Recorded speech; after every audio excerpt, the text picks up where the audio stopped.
It so happens that my responsibility within UNESCO is the ethics of science and technology. So I'm coming at human rights from the other side, so to speak. But I think it's actually quite easy to show that there are some very close connections between key human rights concerns and ethical issues in science and technology, which indeed connect quite closely to some of the things that previous speakers have been mentioning. Effectively, I think I need to set up a triangle here. The triangle involves, at one summit, the right to enjoy the benefits of science, of scientific knowledge and its applications.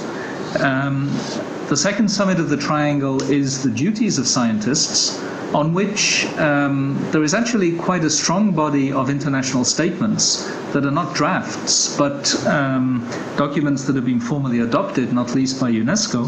And of course, the third summit of the triangle is the question of access. The question of access doesn't exhaust either of the previous two, because access is access to information, whereas the right, the human right, and as we'll see in a moment, the duties of scientists refer not to a right to have access to scientific information or to a duty to disseminate it, but the right to enjoy the benefits of scientific knowledge, which is actually a much stronger statement. The right to enjoy the benefits of scientific knowledge and its applications, as Kostas mentioned earlier, is a long-standing and extremely underdeveloped right. One way of thinking about how it might be developed could be precisely to look at the other side of the coin, the responsibilities that have been assigned to scientists as scientists by two international documents adopted by UNESCO.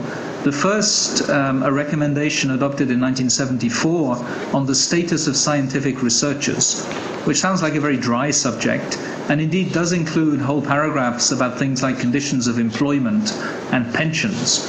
However, it does also include some very strong ethical statements about what science is for and what the responsibilities of scientists vis-à-vis the wider society are. And those statements say, roughly speaking, that the purpose of science is to promote human prosperity, human rights, justice, and peace, and that individual scientists in their day-to-day activity have a generic responsibility to seek to pursue those goals, and a generic negative responsibility, first of all, to avoid engaging in scientific activity that conflicts with those goals, and secondly, insofar as they can, to ensure that the results of their scientific activity are not misused for nefarious purposes. This has been reinforced in a more recent and more up-to-date document, the 1999 Declaration on Science and the Uses of Scientific Knowledge, which was adopted by the World Conference on Science in Budapest in 1999 and subsequently endorsed by the General Conference of UNESCO, which makes essentially the same points in even stronger form. It explicitly states that the purpose of science is inseparably to develop knowledge about the world and to contribute to crucial social goals.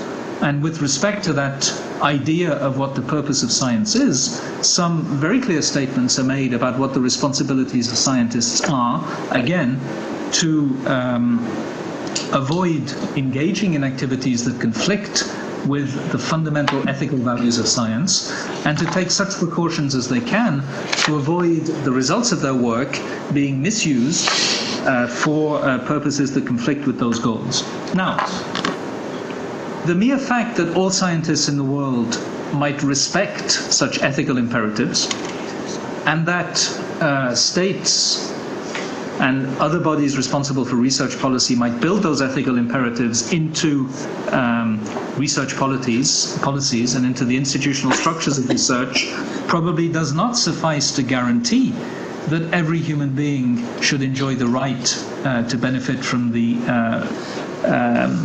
progress of scientific knowledge and its applications. But it would probably be a good place to start. Rights, generally speaking, are not correlative with responsibilities. Some rights are entirely unconditional. But there are some areas where the rights of one person are at least practically correlative with the responsibilities of other people. And here is probably an excellent example of that kind of correlative structure, where working in tandem on the development of the human right to enjoy the benefits of science, and working on giving institutional content to the responsibilities that the international community has found it appropriate to place on scientists might be a very good way of progressing.